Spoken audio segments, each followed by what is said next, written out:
오늘 말씀의 제목은 죄와 율법의 상관관계라고 하는 아주 그 책에서나 나올 법한 아주 참 그런 제목을 제가 잡았습니다. 딱히 무엇을 할까 생각해 봤는데 딱히 축약할 말이 생각나지 않아서 죄와 율법의 상관관계를 라는 제목을 가지고 오늘 말씀을 우리가 함께 들었으면 좋겠습니다. 경건한 사람들, 특별히 그 종교 생활을 하는 경건한 사람들 중에 연구를 해보니까 오히려 더 심각한 질병을 앓고 있는 사람이 많을 확률이 높다는 그런 결과를 본 적이 있습니다. 좀 당황스러웠습니다. 아니, 왜 종교 생활을 하면 마음이 좀 더 착해지고 마음이 좀 더 따뜻해져서 훨씬 더 그런 내적 질병들 있지 않습니까? 무슨 암이나 이런 거, 이런 거에 이제 걸리지 말고 심장이나 간도 좀 건강해야 되는데 오히려 경건한 생활을 하기를 원하는 사람들, 그런 사람들에게서 오히려 심장과 간의 질병이 더 많이 발견된다. 예, 그래서 제가 보면은 목사님들 중에서도 간이나 심장으로 굉장히 고생하시는 분들이 굉장히 많더라고요. 왜 경건한 그리스도인들이 이런 그 질병들에 더 쉽게 노출되는 것일까를 이제 검사를 좀 해보고 조사를 해봤더니 어떤 문제가 발생했냐면 경건한 사람들, 특히 경건한 종교인들, 또 우리 경건한 그리스도인들이 그런 질병에 노출되는 일이 발생하는 이유가 뭐냐면 매사의 모든 것을 참고 인내하기 때문이라는 것입니다. 참는 거예요. 그래서 우리는 경건한 그리스도인이고 나는 거룩한 성도가 되어야 하기 때문에 또 예수님 닮은 사람이 되기 위해서 우리는 애쓰고 노력합니다. 그리고 무슨 일이 있어도 되도록이면 참죠. 저도 목사가 돼서 좀 참는 편입니다. 네, 참죠. 이거 웃으시는 분이 계시는데, 어쨌든 참으려고 노력을 합니다. 자, 옛말에 보면 이런 말이 있어요. 참으린 자가 셋이면 살인을 면한다. 이런 말이 있습니다. 그죠? 근데 이제 오늘날 그 말을 바꿔서 얘기하면 참으린 자 셋이면 암에 걸린다. 이런 이제 얘기가 나올 수밖에 없는 거죠. 그래서 고민이 됩니다. 오늘날 심리학은 우리로 하여금 참지 말라고 말하고요. 스트레스가 많이 쌓이게 되니까 스트레스를 푸는 방법을 이야기합니다. 그래서 표현할 거 표현하고 성질 나면 성질 나는 대로 좀 부리고 이렇게 해야 정신 건강이 좋다. 이렇게 심리학은 이야기합니다. 자, 여러분에게 질문하고 싶습니다. 참아야 할까요? 성질을 내고 살아야 할까요? 저는 본래적으로 성질을 내고 사는 사람이기 때문에 이런 질병에는 덜 걸릴 것 같고, 우리 목사님들 중에서 우리 박유한 목사님은 원래 참는 거 이런 걸 잘하시는 분이라 되도록이면 참고 견디고 집에 가서 밤새 끙끙 앓는 스타일이시기 때문에 이런 질병이 좀 더 위험하지 않을까 하는 생각도 해봅니다. 여러분, 참아야 할까요? 성질을 내야 할까요? 어떻게 하고 사는 것이 옳은 길입니까? 신앙생활을 한다는 거, 믿음 생활을 한다는 거, 내가 예수님으로 말미암아 새 생명을 얻고 내가 거룩한 자가 되었다면 나의 이 신앙생활의 실제적인 삶은 어떤 모습이어야 할까를 고민해 봅니다.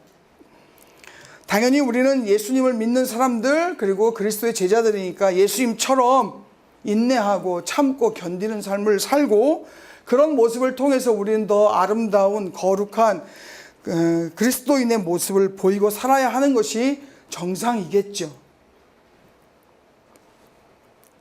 우리는 그런 것들을 기대합니다. 우리는 내가 그렇게 되어지기를 기대합니다. 바른 신앙생활을 하는 사람, 지금보다는 좀 더 나은 그리스도인이 되도록 거룩한 생활을 하는 나를 기대하고 우리는 그것을 위해 열심히 노력을 합니다. 더 열심히 살기 위해서, 더 착해지기 위해서, 더 거룩해지기 위해서, 더 예수님 닮기 위해서 우리는 안 되는 것들을 열심을 내서 극복하려고 하고요. 더욱 열심을 내서 말씀에 순종하는 삶을 살려고 합니다. 그렇게 생활해 나가다 보면 언젠가 나는 지금보다 나은 거룩한 그런 성숙한 그리스도인들로 변해갈 것이라고 우리는 기대를 합니다. 그렇죠? 그러나 현실은 어떠한가요? 현실은 우리의 기대하고는 조금 다른 것 같습니다.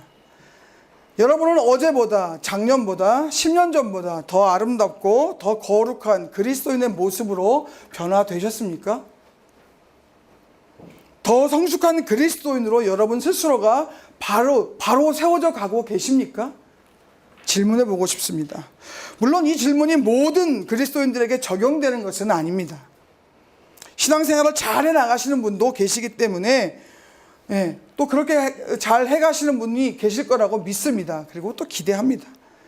그러나 현실적으로 많은 부분에서 신앙생활이 좀 더 성숙해져 가고 거룩해져 가는 것보다는 오히려 뒤로 가는 경향이 훨씬 더 많다는 것입니다.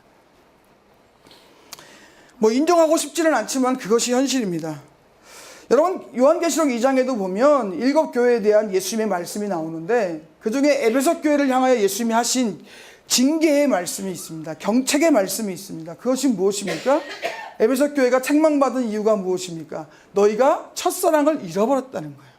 네가 하나님에게서 받은, 예수님에게서 받은 그 첫사랑을 너희가 잃어버렸기 때문에 너희가 그 첫사랑을 회복하지 않으면 내가 너희에게서 내 촛대를 옮겨버리겠다라고 말씀하십니다. 우리도 소위 은혜를 받았다라고 하는 경험을 가지고 있습니다. 우리가 처음으로 신앙을 가지게 되고 내가 정말 하나님의 살아계심을 깨닫게 되고 그리고 내가 정말 구원받은 것을 깨닫게 되었을 때 우리는 정말로 기뻤습니다. 그 기쁨은 말로 다 할 것이 없습니다. 내가 주님과 인격적인 교제를 시작하게 됐을 때 우리는 정말 뛸 듯이 기쁘고 그런 경험을 가지게 될 때 우리의 신앙은 날로 발전해 갈 거라고 우리는 기대했을 것입니다. 그리고 내가 이제 이렇게 한번 하나님과의 깊은 교제의 경험을 했기 때문에 내가 은혜를 받았기 때문에 나는 이제 보다 더 성숙한 그리스도인으로 발전해 갈 것이라는 그런 기대를 우리는 분명히 가지고 있었을 것입니다. 그러나 현실은 어떠하던가요? 현실은 그렇지 못하다는 것입니다. 우리가 은혜 받았던 때, 그래서 하나님 앞에 간절히 기도하던 때, 하나님 앞에 기뻐하고 즐거워했던 그때가 있었지만 그리고 우리는 수많은 결단과 결심을 그 순간에 했었습니다. 하나님, 내가 하나님의 나라를 위하여 내 목숨을 바치겠습니다. 내가 최선을 다하는 삶을 살겠습니다. 이렇게 결단하고 결심하는 것들이 우리 안에 분명히 있었습니다. 그런데 시간이 지나고 시간이 흘러가면 감격도 기쁨도 은혜도 어느 순간 희미해지기 시작한다는 것입니다. 그리고 그때 느꼈던 그 열정과 그 능력이 내 안에서 찾아볼 수 없이 흔적도 없이 사라져가는 것을 우리는 목도하게 되어 있습니다. 그리고 생각하죠. 나도 한때는 은혜 받았었는데, 나도 한때 하나님 앞에 바로 섰던 때가 있었는데, 그 은혜의 삶은 어느덧 우리 가운데 아련하게 잊혀져가는 첫사랑의 그림자 같은 것이 되어지고 마는 것이죠. 우리에겐 항상 믿음을 따라 살아야 한다는 생각을 우리 모든 그리스도인들은 다 가지고 있습니다. 나 정말 예수님의 믿음을 따라 바르게 살고 싶어. 그렇게 살아야지 하는 생각과 마음들, 그런 결심들은 우리 안에 누구에게나 다 있습니다. 그래서 새해가 되면 우리는 항상 결단을 하죠. 우리는 2016년 새해를 맞이하고 있습니다. 우리 교회는 올 한 해 기도와 말씀 가운데 집중을 하자. 그래가지고 어떻게 해요? 기도로 하나 되는 공동체라는 표를 세워 함께 기도하기를 소망하고 있습니다. 그리고 이따 나눠드리겠지만 이런 표를 만들어서 1년에 1독이라도 성경을 함께 읽어보자 라고 하는 그런 것도 준비하고 있습니다. 그래서 우리는 결단을 하죠. 말씀과 기도로 무장해가지고 작년보다는 더 성숙한 그리스도인으로 결단해 보려고 우리는 노력할 것입니다. 그러나 그 결단은 너무도 쉽게 무너지는 것을 발견하게 됩니다. 내가 마음에 원하는 것은 하지 못하고 내가 원하지 않는 그것은 오히려 하게 되는 것입니다. 새해가 되어 우리는 하나님 앞에 난 바르게 믿음 생활을 해야지라고 우리는 결단하지만 그 결단은 내게서 너무나 멀리 있고 게으름은 누구보다도 가깝게 내 옆에 있다는 것입니다. 열심을 내려고 하지만 열심은 내 곁에 없습니다. 그리고 게으름은 내 곁에 바짝 붙어 있고요. 눈만 뜨면 내 옆에 붙어 있고 내 곁에서 절대 떠나지 않는 것이 게으름. 그것이 바로 나의 실체라는 것입니다. 게으르고 싶은 사람은 한 사람도 없습니다. 신앙이 게으르고 싶은 사람은 한 사람도 없습니다. 그렇지만 대부분의 사람은 신앙에 지독하게도 게으릅니다. 지지난주에 한번 우리 교회를 방문하셨던 필리핀 선교사님 계십니다. 그분은 필리핀에서 방송 사역을 하시는 것에 이제 굉장히 많은 비전을 두고 계신 분입니다. 필리핀은 너무나 가난하고 또 예수 믿는 사람들, 특별히 그 교회를 인도하는 그 필리핀 목사들이 워낙 그 수준이 떨어지기 때문에 뭐 초등학교도 못 나오고 은혜 받아서 그냥 교회하는 그런 분들이 많기 때문에 이 방송 사역을 통해서 오지 못하고 필리핀이 3,000개의 섬으로 되어 있기 때문에 올 수도 없습니다. 그러니까 방송으로 이거를 제작해서 그쪽에 계속 하는 일을 하는 거죠. 좋은 방송을 합니다. 근데 그분이 하는 말이 있습니다. 좋은 방송은 좋다고 말하면서 보지 않는다는 것입니다. 그런데 좋지 않은 것은 나쁘다고 생각하면서 돈을 내고도 본다는 것입니다. 그게 바로 인간의 모습이고 우리의 모습입니다. 좋은 것은 좋다고 생각하지만 그렇게 하지 않고요. 나쁜 것은 나쁘다고 생각하면서도 돈과 열정을 들여서 그것들을 소유하게 된단 말입니다. 그것이 오늘 우리의 현실이고 우리의 실체입니다. 우리는 선한 그리스도인이 되고 싶다. 마음은 간절하지만 거룩한 삶을 제대로 살지 못할 뿐 아니라 도리어 죄를 짓는 우리의 현상, 그것으로 인해서 우리는 고민할 수밖에 없습니다. 어떻게 해야 할까요? 더 기도를 열심히 하면 될까요? 지금보다 말씀을 더 많이 읽으면 될까요? 더 열심히 순종하고 복종하고 봉사하면 될까요? 우리가 아무리 몸부림쳐 보지만 이렇게 변해가는 우리의 모습을 되돌린다는 것은 너무나도 어렵다는 것입니다. 이런 고민은 비단 우리만 하고 있는 고민은 아닙니다. 역사적으로 위대한 학자들 또 위대한 신앙의 선배들도 이런 고민들을 많이 했습니다. 우리가 잘 알고 있는 종교개혁을 일으켰던 마틴 루터, 이 사람도 이런 고민 가운데 살았습니다. 왜 내가 신앙생활을 함에도 불구하고 죄가 내 곁에서 떠나지 않는 것일까? 내가 신앙생활을 하려고 노력하고 거룩하게 살려고 내가 더 발버둥 치면 칠수록 왜 죄는 내 곁에서 더 바싹 달라붙고 죄의 욕망과 죄의 욕구는 왜 내 안에서 계속해서 더 많이 일어나는 것일까? 그는 엄청난 고민을 하게 되었습니다. 그리고 그는 이 죄 때문에 얼마나 많은 고해성사를 했는지 모릅니다. 매일 하루에도 여러 번씩 고해성사를 했습니다. 너무 고해성사를 많이 하니까 고해성사를 받는 신부가 이렇게 말합니다. 다시 넌 좀 오지 마라. 그리고 오려면 좀 큰 죄 가지고 와라. 뭐 무슨 남의 부인을 간음했다든지 누구를 좀 죽였다든지 뭐 이런 죄를 갖고 오지. 네가 갖고 오는 죄는 너무 작은 것들이어서 오지 말라는 말까지 들을 정도였다고 합니다. 그는 그 죄의 문제, 자기 안에 계속해서 불일듯 일어나고 있는 이 죄의 욕망을 해결할 길이 없었던 것입니다. 그뿐인 줄 아십니까? 우리가 잘 알고 있는 철로역정이라고 하는 그런 아주 유명한 책을 썼던 청교도 시대의 존 버년이라고 하는 그런 분은 자기가 처음 예수를 믿고 너무 기쁨에 충만하였는데 얼마 지나지 않아서 그 기쁨은 다 사라지고 자기 안에 오히려 죄의 욕구와 소욕들이 가득 차게 되는 것을 발견하게 되었고요. 그것으로 인해서 주 옆에 동네에 있는 목사들에게 찾아가서 이것을 상담을 하였습니다. 그러나 거기에 뭔가 좋은 답변을 얻지 못했습니다. 그러면 나는 예수 믿지 않고 나는 저주받은 그런 자입니까? 나는 지옥에 떨어질 수밖에 없는 자입니까? 이런 고민과 갈등을 그도 역시 하게 되었다는 것입니다.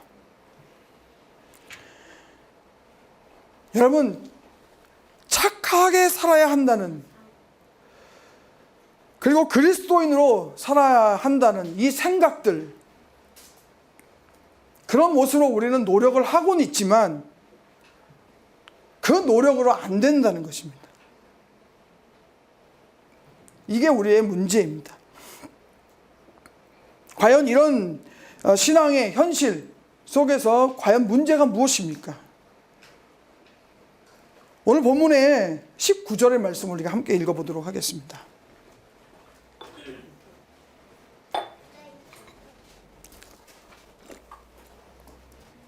자, 19절의 말씀을 함께 같이 읽도록 하겠습니다. 시작. 내가 원하는 바 선은 행하지 아니하고 도리어 원하지 아니하는 바 악을 행하는도다. 이것은 바울의 절규입니다. 도대체 왜 내가 원하는 하나님의 앞에 거룩한 삶으로 살고 싶고 선한 그리스도인의 모습을 가지고 살고 싶은데 왜 도리어 내가 원하는 것은 하지 못하고 내가 원하지 않는 악을 행할 수밖에 없는가? 이것은 우리 신앙의 선배들뿐 아니라 우리뿐 아니라 이 성경을 기록하고 있는 바울의 고민이기도 하였습니다. 여러분, 세상의 종교들이 많습니다. 그러나 세상의 종교들과 그리고 기독교는 아주 큰 차이가 있습니다. 보통 세상의 종교들은 대부분 동일한 가치를 가지고 있습니다. 어떤 거죠? 윤리적이고 도덕적으로 착하게 살아야 할 것을 가르치고 있습니다. 착하게 살라는 거예요. 윤리적이고 도덕적으로 좀 탁월한 삶을 살아가라는 것입니다. 그래야 너희 때문에 세상도 좀 아름다워질 뿐 아니라 너희가 그런 착한 모습을 가져야 복도 받을 수 있는 것이다 라고 가르치고 있습니다. 그런데 기독교는 정반대의 것을 가르칩니다. 그것이 무엇입니까? 착하게 살려고 노력하지 말라는 거예요. 니네가 착하게 살려고 발버둥 치면 노력하지 말라는 것입니다. 여러분, 주무시면 안 돼요. 설교 시간에 딴 생각하시면 안 됩니다. 오늘 너무 복잡한 설교를 해야 되기 때문에 여러분이 딴 생각하시고 졸시면 이런 얘기 듣고 야, 우리 목사님이 착하게 살지 말래. 와, 이제 난 자유야. 이딴 식으로 말씀하시면 정말 곤란한 거거든요. 집중을 해보셔야 됩니다. 기독교는요, 착하게 살라라고 우리에게 요구하지 않습니다.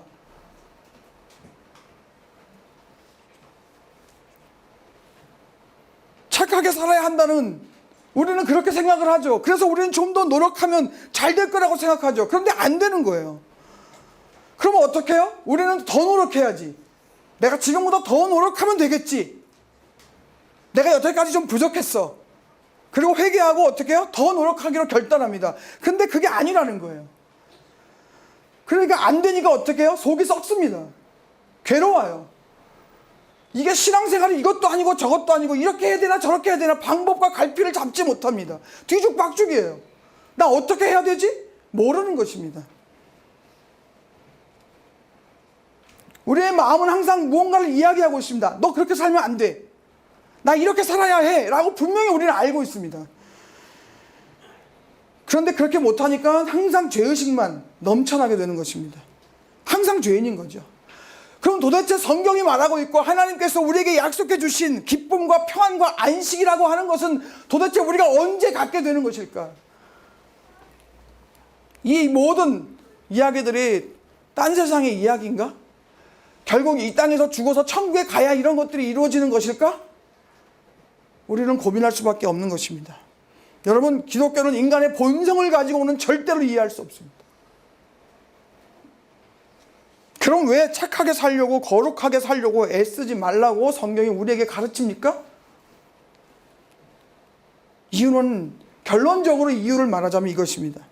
우리가 착하게 되는 것, 내가 거룩하게 되는 것, 내가 착하게 되는 것은 내 힘으로 되는 것이 아니라는 거예요. 이미 내 능력 밖의 일이라는 것입니다. 우리는 아무리 발버둥을 쳐도 아무리 뭐 어떻게 좀 착하게 돼야지, 거룩하게 돼야지라고 아무리 결심하고 발버둥을 쳐도 이미 그것은 우리의 능력 밖의 일입니다. 내가 뭘 노력해서 될 수 있는 문제가 아니라는 것입니다. 아무리 노력해도 애초에 우리는 그럴 만한 이 존재가 될 수 없다는 것입니다.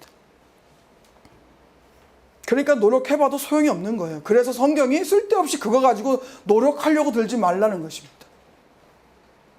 그 이유가 어디 있어요? 여러분, 14절의 말씀을 함께 보도록 하겠습니다. 14절의 말씀, 7장 14절의 말씀 제가 읽을 테니까 잘 들어보십시오. 14절, 우리가 율법은 신령한 줄 알거니와 나는 육신에 속하여 죄 아래 팔렸도다. 성경이 우리에게 뭐라고 말해요? 너희는 이미 죄 아래 팔렸다는 것입니다. 우리가 죄 아래 팔렸고 15절 보세요. 내가 행하는 것을 내가 알지 못한다는 거예요. 지금 내가 행하고 있고 뭐 어떻게 행하고 있는 거 여러분 그걸 내가 다 파악하고 알지 못하는 것입니다. 왜요? 곧 내가 원하는 것은 행하지 아니하고 도리어 미워하는 것을 행하는 거예요. 17절의 말씀을 보십시오. 이제는 그것을 행하는 자가 내가 아니요 내 속에 거하는 죄다라고 말하고 있습니다. 바울은 우리에게 뭘 얘기하고 있냐면 너희는 죄 아래 팔려갔기 때문에 너한테는 아무런 능력도 그리고 너희가 뭘 결단할 힘도 너희 가운데는 없다는 것입니다. 왜? 우리는 이미 죄의 종이 되었기 때문입니다. 그러니까 너희가 아무리 발버둥 쳐도 너희는 소용없다는 거예요. 이미 죄의 종이 되었고 죄의 노예가 되어버렸다라고 성경이 표현하고 있는 것이죠. 우리는 죄에게 팔렸기 때문에 더 이상 우리가 원하는 것을 할 수 있는 존재가 될 수 없습니다. 그저 내 안에 자리 잡은 죄가 우리로 하여금 하도록 유혹하고 시키는 그 일에 우리는 끌려다닐 수밖에 없는 존재입니다. 이것이 바로 우리가 놓여있는 우리의 상태라고 이야기할 수 있습니다. 그래서 바울은 24절에 이렇게 고백하는 것입니다. 오라 나는 곤고한 사람이로다. 이 사망의 몸에서 누가 나를 건져내겠는가? 라는 절규를 하고 있는 것입니다. 바울은 여기서 바울 자신에게만 말하는 것이 아니라 우리 모두를 향하여 말하고 있는 것입니다. 도대체 나는 이런 상황 가운데서 구원해낼 것이 무엇이 있겠는가 하고 자기 자신을 우리 모두의 모습을 절규한 듯 고통스럽게 절규하고 있는 것입니다. 이것은 오늘날 우리의 상황이고요. 그리고 이 상황에서 빠져나오는 유일한 길은 로마서 8장이 이야기하고 있습니다. 그러나 오늘은 로마서 8장을 가지 않을 것입니다. 로마서 8장은 다음번 설교에 갈 것입니다. 성경에서 가장 아름답다고 이야기하는 로마서 8장. 정말 은혜가 그냥 농축되어 있다고 이야기하는 로마서 8장. 그러나 로마서 8장으로 가는 것은 쉬운 길이 아닙니다. 그냥 쓱 가버리면 로마서 8장으로 가는 게 아니에요. 로마서 8장의 것을 내 것으로 얻으려면 로마서 7장이 필요합니다. 그 길을 거쳐야만 로마서 8장의 빛나고 아름다운 영광스러운 은혜의 장이 우리를 맞이하고 있는 거예요. 7장을 통과해야 우리는 그 8장의 그 품 안으로 안길 수 있고요. 그 8장의 은혜가 내 것이 되는 것입니다. 우리는 7장으로 들어가야 합니다. 그래서 이제 설교를 시작해 보겠습니다. 로마서 7장의 설교를. 도대체 로마서 7장이 말하고 있는 게 뭔가? 제가 말씀드렸듯이 죄와 율법의 그 관계가 막 얽히고 설키고 있어가지고 뭐가 뭔지 모를 정도로 들러붙어 있습니다. 여러분도 율법에 대해서 많은 헷갈림이 있을 것입니다. 율법이 도대체 뭐냐? 우리가 구약을 배울 때는 율법이 좋은 것처럼 보이는데 신약으로 가보면 율법은 악한 것으로 드러나고 있습니다. 율법을 그러면 잡으라는 것이냐 버리라는 것이냐 너무나 헷갈립니다. 그 이유가 오늘 이 로마서 7장에 명확하게 나오고 있습니다. 먼저 율법의 역할을 한번 살펴보도록 하겠습니다. 율법의 역할 중에 가장 중요한 하나님께서 율법을 이스라엘 백성, 언약 백성들에게 주셨습니다. 우리는 구약을 배웠어요. 그죠? 구약 산책을 다 배우셨습니다. 구약 산책 속에서 우리는 율법을 무엇이라 불렀습니까? 언약법이라고 불렀습니다. 하나님과 우리 사이에 언약 관계를 맺고 그 언약 관계를 유지 발전시키는 하나의 도구로 주신 것이 뭐예요? 언약법이라는 것으로 배웠습니다. 율법은 언약법입니다.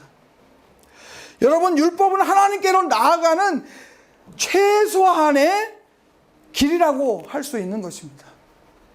우리는 이 언약법을 통해서 하나님과 우리와의 관계를, 깨진 관계를 회복하고 하나님과의 관계를 좀 더 회복시킬 수 있는 그런 것으로 주어진 아주 중요한 언약법, 이것이 율법입니다.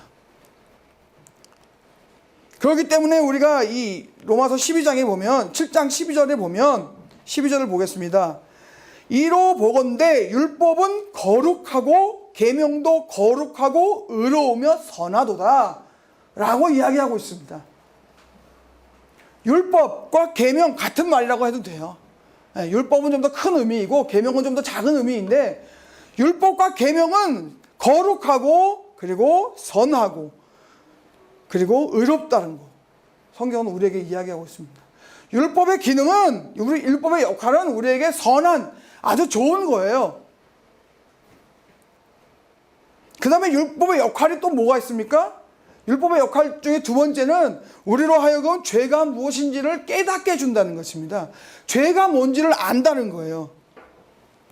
여러분, 인간에게는 양심이라는 것이 있지만 이 양심은 시대와 지역에 따라서 각양 적용되는 것이 달라집니다. 그래서 양심이 법이 될 수는 없어요. 그래서 하나님께서 우리에게 법을 주셨습니다. 이 법을 통해서 우리는 죄가 무엇인지를 알게 되는 거예요. 7절 말씀 보시겠습니다. 7절. 잘 따라오세요. 7절. 그런즉 우리가 무슨 말을 하리요?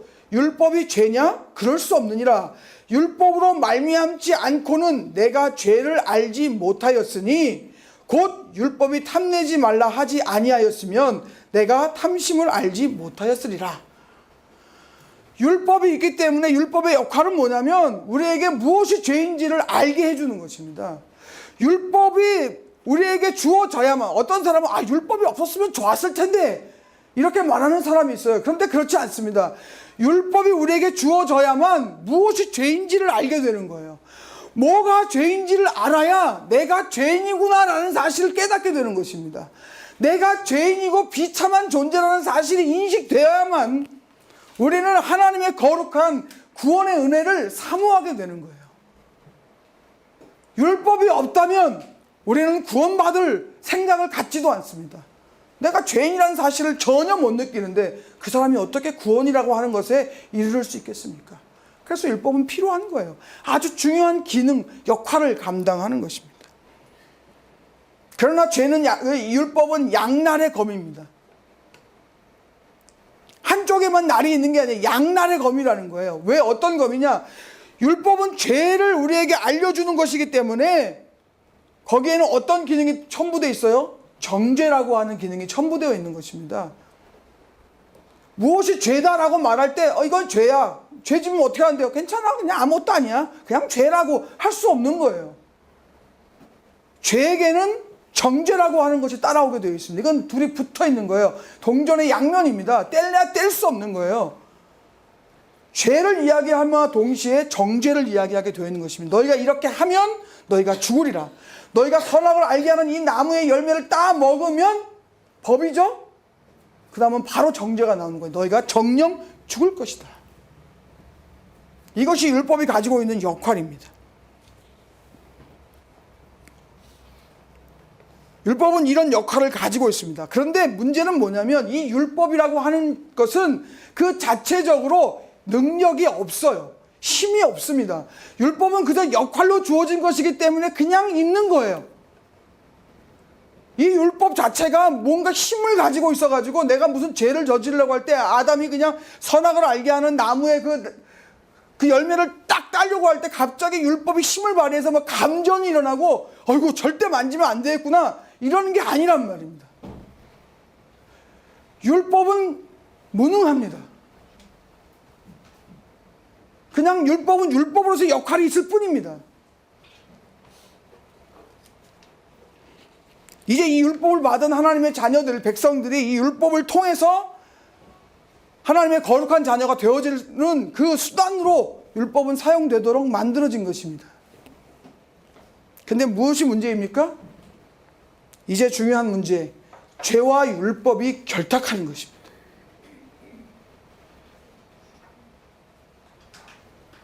죄와 율법이 결탁하는 거예요. 율법은 무능합니다. 힘이 없어요. 가만히 있는 거예요. 도구에 불과합니다. 근데 죄가 율법을 자기의 도구로 싹 삼아버리는 것입니다.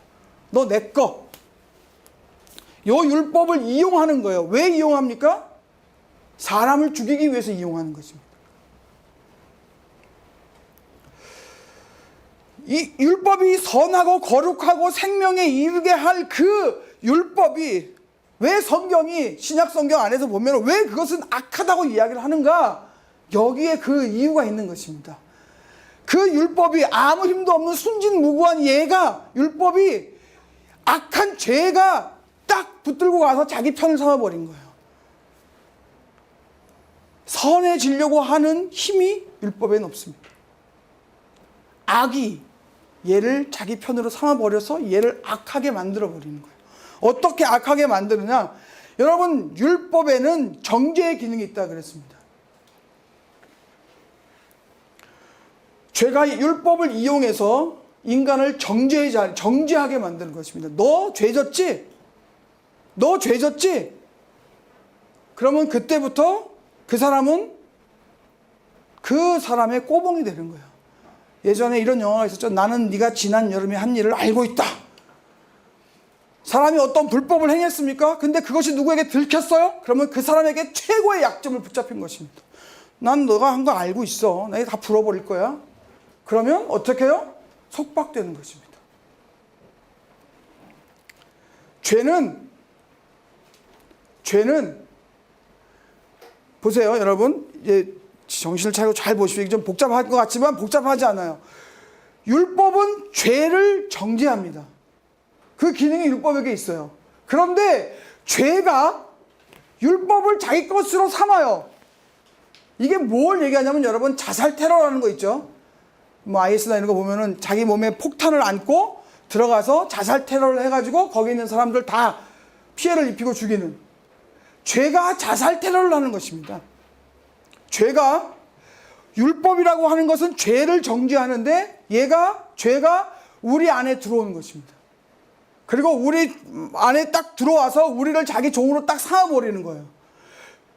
그리고 율법을 끌고 들어옵니다. 율법을 끌고 들어오는데 율법은 죄를 정죄하기 때문에 내 안에 있는 죄를 정죄할 뿐 아니라 나와 죄가 하나가 되어버렸기 때문에, 그게 붙어버렸기 때문에 나까지도 정죄함을 받게 되는 거예요. 이해가 되십니까? 어려워요? 여러분의 표정을 보면 어렵다는데 저는 더 이상 쉽게 설명할 길이 없습니다. 다시 한번 설명해 드릴게요.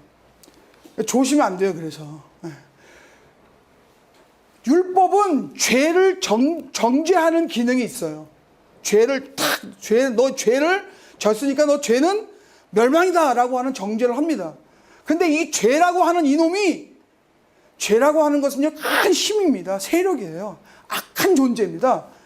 그게 내 안에 딱 들어와서 나를 유혹해서 죄로 넘어지게 만든 다음에 내 안에 주인이 되었어요. 그리고 자기랑 나랑 하나가 되게 만들었어요. 왜? 우리는 지금 죄의 종 아래에 잡혀가지고 내가 원하는 것을 하지 못하고 내가 원하지 않는 것을 도리어 하고 있는 그런 상황 속에 있는 내가, 죄가 나와 딱 하나가 돼가지고 뭘 끌고 와요? 하나님이 주신 선한 율법을 딱 끌고 오는 겁니다. 그리고 뭐라 그래요? 야, 율법, 나를 정죄해. 하지만 나만 정죄하는 게 아니라 나와 함께 더불어 나와 함께한 인간도 정죄해. 이해가 되십니까? 그래서 내가 율법으로 말미암아 죄인이 되는 거예요. 죄인이 될 뿐 아니라 그 죄로 말미암아 영원히 죽는 죽음의 저주를, 그 저주 아래 내가 놓이게 되었다는 것입니다. 난 여기서 벗어날 길이 없습니다. 우린 여기서 벗어날 길이 없는 거예요. 어떻게 벗어날 수 있겠어요? 이것이 바로 죄와 율법이 결탁하여 우리를 이런 상황 가운데 만들어 놓았다는 것입니다. 두 번째, 이 두 번째가 또 중요합니다. 8절의 말씀을 보겠습니다. 8절의 말씀을 잘 보세요. 그러나 죄가 기회를 타서 계명으로 말미암아 내 속에 온갖 탐심을 이루었다, 이렇게 되어 있습니다. 자, 여기를 보세요. 죄가 기회를 타서 계명으로 말미암아 내 속에서 온갖 탐심을 이루었다는 것입니다. 이 말이 뭐냐? 자, 에덴 동산의 선악을 알게 하는 나무를 두고 한번 설명을 해봅시다. 하나님께서 너의 모든 과실은 다 먹어도 돼. 그런데 동산 중앙에 있는 얘만 안 먹어. 얘만 먹으면 안 돼. 바꾸어 설명해 보십시다. 너 동산에 있는 모든 나무 과실을 먹으면 죽어. 너는 오직 얘만 먹어. 이거 하고 동산 모든 나무의 실과 네가 다 먹어라. 근데 요거만 먹지 마라. 그런데 인간은 정말 기가 막힌 게 뭔지 아십니까? 먹지 말라는 그 말 한마디가 그것만 먹고 싶어지게 한다는 것입니다. 동산에 있는 모든 나무의 다양한 나무의 실과는 다 먹을 수 있지만 내가 먹지 못하는 전 나무의 과실의 맛이 뭔지를 궁금해 죽는 거예요. 궁금해 미치는 거예요. 갖고 싶어 죽는 거예요. 먹고 싶어 미치는 거예요. 그래서 성경은 그것을 보암직도 하고 먹음직도 하다는, 뭐 어떻게 생겨야 보암직하고 어떻게 생겨야 먹음직한 것입니까? 그 5만 가지 과실을 다 먹고 있는데, 근데 인간은요 그게 먹고 싶은 거예요. 애들도요 요거 하지 마 그러면 그거 하고 싶은 거예요. 제가 중학교 2학년 때인가 처음으로 친구들하고 캠핑을 간 적이 있습니다. 텐트, 이렇게 삼각형 된 텐트 하나 가지고, 지금 생각하면 거의 태능입니다. 태능. 중학교 때 그게 굉장히 먼 거예요. 버스 타고 막 몇 번을 갈아타고 태능에 가서 물가에 하고 과수원 옆에다가 이제 텐트를 딱 쳤습니다. 그때가 여름입니다. 7월 말, 8월 초? 7월 말. 그래서 태능에 지금도 뭐 배가 많이 나지만 그땐 진짜 배밭이 많았습니다. 근데 그거 있잖아요. 야, 우리가 캠핑을 왔는데 배설이를 좀 해 먹어야 캠핑을 온 맛이 느껴지는 거 아니냐? 친구 셋이서 맞지?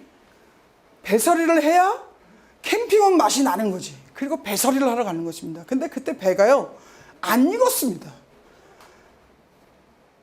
그냥 똘배입니다. 똘배.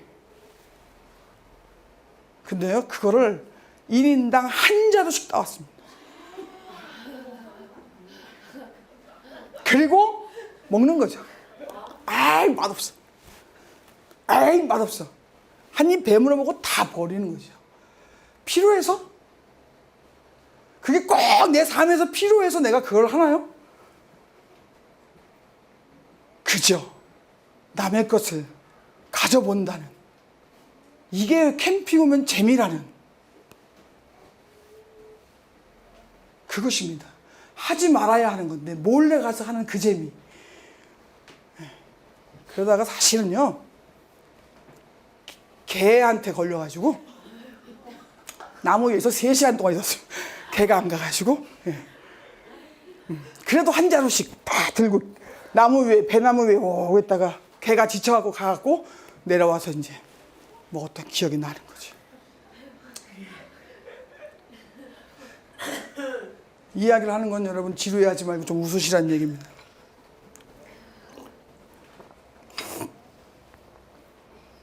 죄가 기회를 타는 거예요. 인간에게 이거 하지 마 그러면서 그것을 하고 싶어하는 그 탐욕의 욕망이 내 안에서 불일듯 일어난다는 것입니다. 근데 여러분 이것은요 단순히 욕심, 탐욕 그런 얘기가 아닙니다. 뭐 윤리적이고 실제적인 어떤 그런 실정법에 어긋나는 일을 하지 마라 그런 게 아니에요.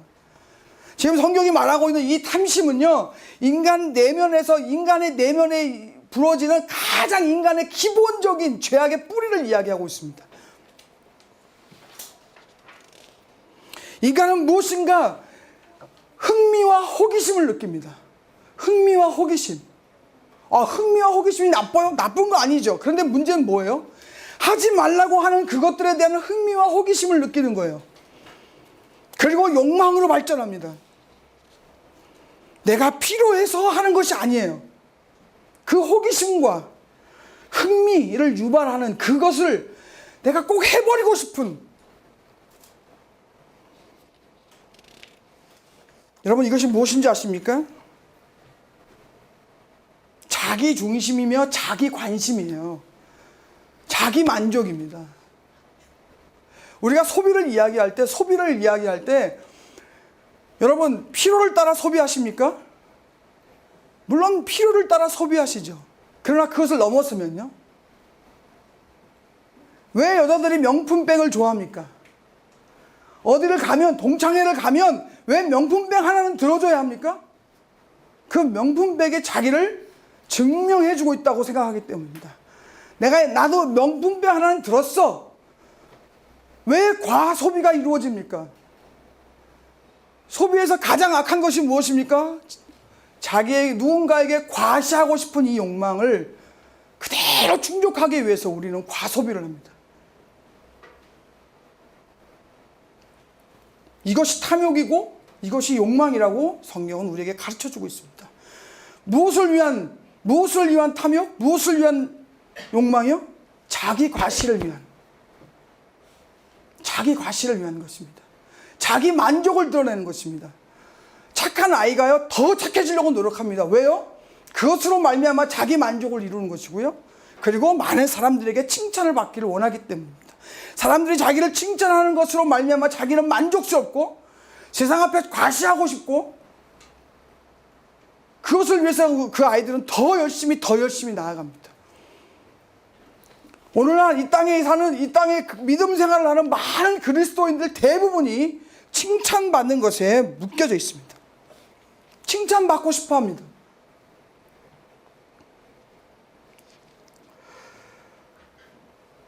여러분, 교회 생활을 하다 보면 정말 칭찬하는 것이 얼마나 힘든지 모릅니다.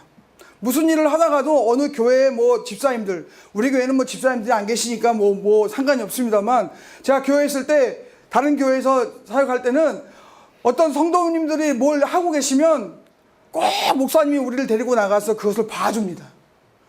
아유, 집사님, 권사님 수고하셨네요. 감사합니다. 이렇게 열심히 애쓰시고 이렇게 해줘야 다음번에도 나와서 일을 하십니다. 근데 목사가 한다고 해서 보는 듯 마는 듯 그냥 쓱 지나가 버리고 아는 척도 안 하고 그거 했다고 해서 말도 안 해주죠? 다음 달부터 그런 봉사활동이 잘 안 나오십니다. 정말입니다. 그래서 그냥 누가 어느 분이 와서 하신다 그러면은 하다 밥 먹다 말고도 야, 내려가자. 그리고 쭉 내려가서 아유, 수고하신다고, 애쓰신다고 얘기해드려야 돼요. 인정해드려야 합니다. 우리가 그거 다 알고 있다고 알아줘야 합니다. 그래야 다음 달에도 역시 계속해서 그 일에 충성하시고 봉사하실 수 있는 여건이 마련되고 힘이 마련되고 바쁜 일이 있어도 나오시고, 예배에 빠지지 않는 거, 헌금하는 거, 봉사하는 거, 모든 계명을 지키려고 노력하는 그런 종교적인 모험생이 되는 거, 그렇게 하려고 하는 그 모든 노력하는 것들이 비록 그 자체가 순수한 것이라 할지라도 결국 자기에 대한 집중, 자기에 대한 과시, 자기에 대한 만족으로 귀결돼 버리면 그것이 탐심이 되고 탐욕이 되는 것입니다. 그걸 들어 우리는 율법주의다라고 말하는 거예요. 율법을 통하여 자기가 자기 만족을 가지려고 하고 자기 과시를 가지려고 하는 것. 그것이 율법이 죄가 기회를 타서 율법을 통하여 우리로 탐욕하게 만들고 탐심을 유발하게 만드는 그 죄입니다. 그런데 오늘날 이 땅에 많은 그리스도인들이 대부분 이런 모습으로 신앙생활을 영위하고 있다는 것입니다.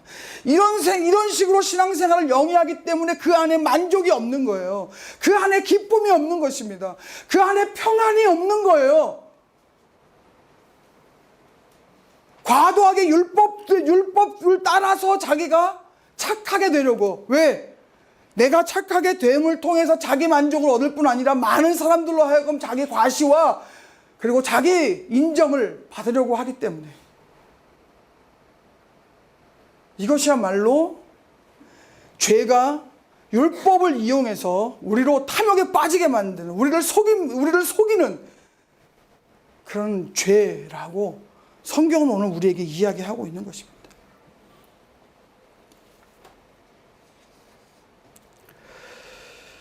그러나 그렇게 노력하고 착하게 살려고 노력하고 거룩해지려고 하는 그 모든 행위들 자체가 결국은 실패한다는 거죠.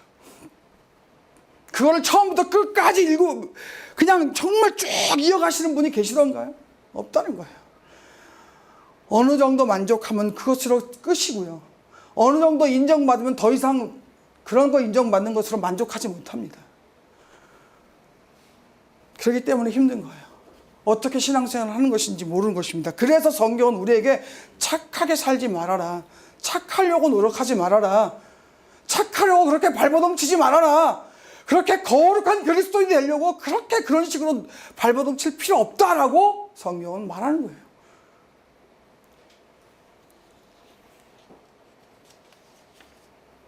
오늘 로마서 7장은 우리에게 무엇을 이야기합니까? 율법으로 인해 죄에 빠진 자기를 발견하라는 거예요. 그거를 발견하지 않으면 안 되는 거예요. 전혀 다른 차원의 신앙의 세계로 들어가야 돼요. 우리가 알고 있는 그런 수준이 아닙니다. 율법을 따라 뭐 행하는 그런 수준이 아닌 거예요. 완전히 다른 세상으로 넘어가지 않으면 우리가 말하고 있고 성경이 말하고 있는 우리가 열심을 내고 하나님 앞에 충성하고 최선을 다하는 그 모습들을 이룰 수가 없는 것입니다.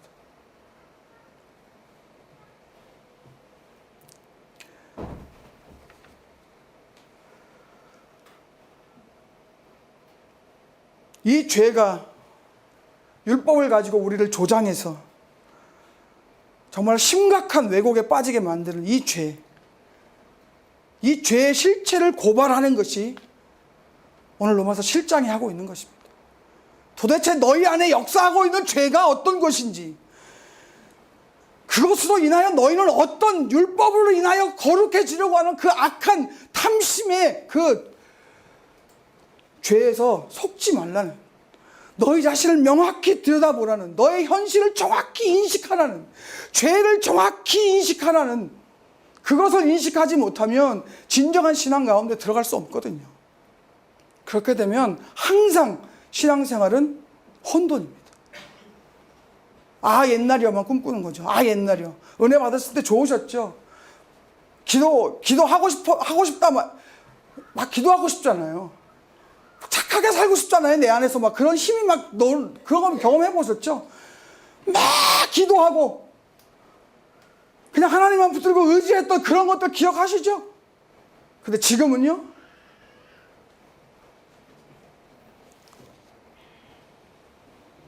여러분, 로마서 7장은 절대로 도덕성의 회복 운동을 벌이자는 그런 얘기 절대 아닙니다. 인간의 현실을 명확하게 분석하는 거예요. 그래서 우리가 훨씬 더 풍요로운 절대적인 생명의 세계로 우리를 이끌려고 하는 것입니다. 진정한 신앙 안으로 우리를 이끌려고 하는 것이 로마서 7장이 지금 의도하고 있는 것입니다. 그래서 오늘 우리는 우리 자신의 모습을 명확히 들여다보는 것이 필요한 거예요. 내가 죄에 휩쓸려 내 마음의 소원과 육신의 소원 속에 항상 패배하고 있는 자신의 비참한 모습을 비참하게 봐야 합니다. 나를 위해, 나의 만족을 위해, 많은 사람들의 인정과 그런 것들을 위해 열심히 신앙생활을 하고 있습니까? 그 착각, 그 속임수 가운데 빠져서 탐심의 죄악 가운데 빠져 있습니까? 그런 식의 신앙생활이라고 생각하고 계십니까? 그런 모습에 빠져 있는 우리 모습을 우리는 발견해야 합니다. 직시해야 합니다. 율법을 이용한 죄는요, 탐심이라는 아주 강한 무기로 우리를 실패하게 만듭니다. 우리가 아무리 절치부심해도 우리는 극복할 수 없습니다. 절대로 극복할 수 없습니다. 그것과 싸운다고요? 아니요. 그것과 싸울 수 없습니다. 싸워봐야 백전백패입니다. 방법은 한 가지입니다. 그 율법과 전혀 상관이 없는 세계로 들어가는 거예요. 그 죄와 율법에 결탁하여 나를 정죄하고 나를 그 탐욕 가운데 빠지게 했던 그런 세계와 전혀 다른 세계로 들어가 버리는 거예요. 어떻게? 그게 로마서 7장 1절로 6절이 말하고 있는 것입니다. 로마서 7장 1절부터 6절을 보면은 여자와 남편의 얘기가 나옵니다. 한 여자가 남편과 결혼을 하면 그 남편에게서 여자가 벗어날 길이 없는 거예요. 원래 이 유대인의 법에는요, 여자는 이혼할 권리가 없습니다. 남편은 이혼할 권리가 있는 거죠. 그런데 이 여자가 남편에게 붙들려가지고 남편과 결혼함을 통해서 이 결혼이라고 하는 이 남편이라고 하는 제도 때문에, 법 때문에 그 밑에 붙어 사는 거죠. 여자는 벗어날 길이 없는 거예요. 그런데 벗어나는 유일한 길이 한 가지 있습니다. 그게 뭐예요? 남편이 죽는 거죠. 남편이 죽어버리면 자기는 거기서 해방이 되는 거예요. 그런데 남편이 안 죽어요. 그럼 어떻게 해요? 자기가 죽으면 되는 거예요. 그게 어디서 나오는 얘기예요? 로마서 6장이 하고 있는 것입니다. 로마서 6장이 우리에게 뭐라고 그래서 우리가 예수와 더불어 세례를 받는 거예요. 내가 예수와 더불어 죽는 거예요. 내가 예수와 더불어 죽으면 어떻게 해요? 내가 더 이상 율법의 정죄 아래 놓이지 않는 것입니다. 내가 예수와 더불어 죽고 예수와 더불어 살게 되면 전혀 다른 세상으로 내가 옮겨져 버리는 거예요. 더 이상 죄와 율법과 나는 상관이 없는 존재가 되는 것입니다. 그게 바로 로마서 8장의 내용이에요.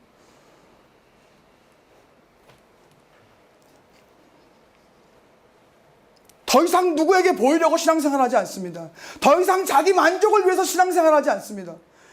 더 이상 죄의 정죄 아래 놓여 맨날 죄의식만 가지고 살아가는 그런 삶에서 우리는 해방될 수 있을 것입니다.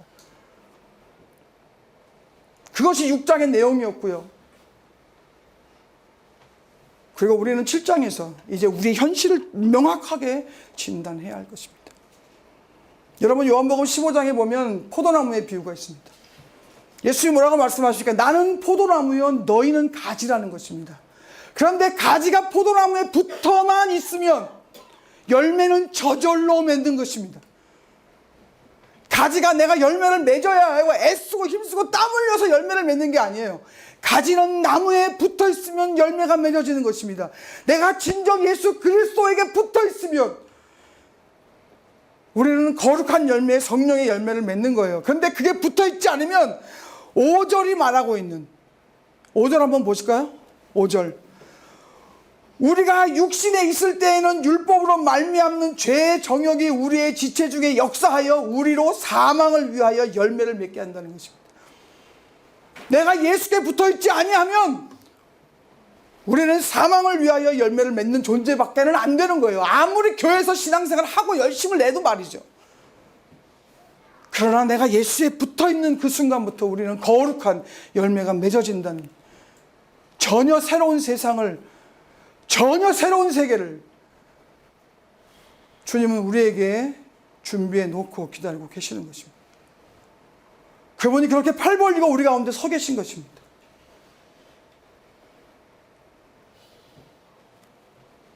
우리는 이제 로마서 7장을 묵상해야 합니다. 그리고 나 자신을 묵상해야 합니다. 율법을 통하여 율법과 죄가 합작하여 나를 어떤 상태로 몰아넣었는지, 내가 얼마나 비참한 상태에 놓여 있는지, 내가 도대체 언제까지 이런 신앙생활에 한계 속에서 발버둥 쳐야 하는지, 그토록 절치부심했음에도 불구하고 변하지 않는 나의 모습을 우리는 직시해야 합니다. 주님 앞에서 직시해야 합니다. 죄가 얼마나 지독하게 나를 속이고 나를 그렇게 죽음의 길로 나를 몰고 가고 있는지 우리는 우리 스스로 봐야 할 것입니다. 그래야 우리는 로마서 8장으로 갈 것입니다. 정말로 비참한 내 삶, 바울이 그렇게 절규하듯이 오라 나는 곤고한 자로다. 누가 이 사망의 몸에서 나를 건져낼꼬. 이런 절규가 우리 가운데 있어야 할 것입니다. 그런 절규가 여러분 가운데 있기를, 여러분 스스로를 그렇게 직시하며 볼 수 있는 여러분이시기를, 그래서 로마서 8장이 여러분 가운데 정말 기가 막힌 세계로 우리를 받아들이는, 그곳에 들어가 살게 되는 그런 우리 하나님 교회 그리고 사랑하는 모든 형제와 자매들을 꿈꾸고 기대합니다. 여러분, 여러분을 직시하십시오. 로마서 7장을 묵상하시면서 여러분을 직시하십시오. 그럴 때 우리 가운데 나의 어리숙하고 나의 악함과 나의 그 절규들을 우리 주님께서 들으실 것이고, 주께서 우리를 전혀 새로운 복된 삶의 자리로 우리를 초대할 것입니다. 그것을 기대하며 기도하는 우리 모두가 되기를 주님의 이름으로 축복합니다. 기도하겠습니다.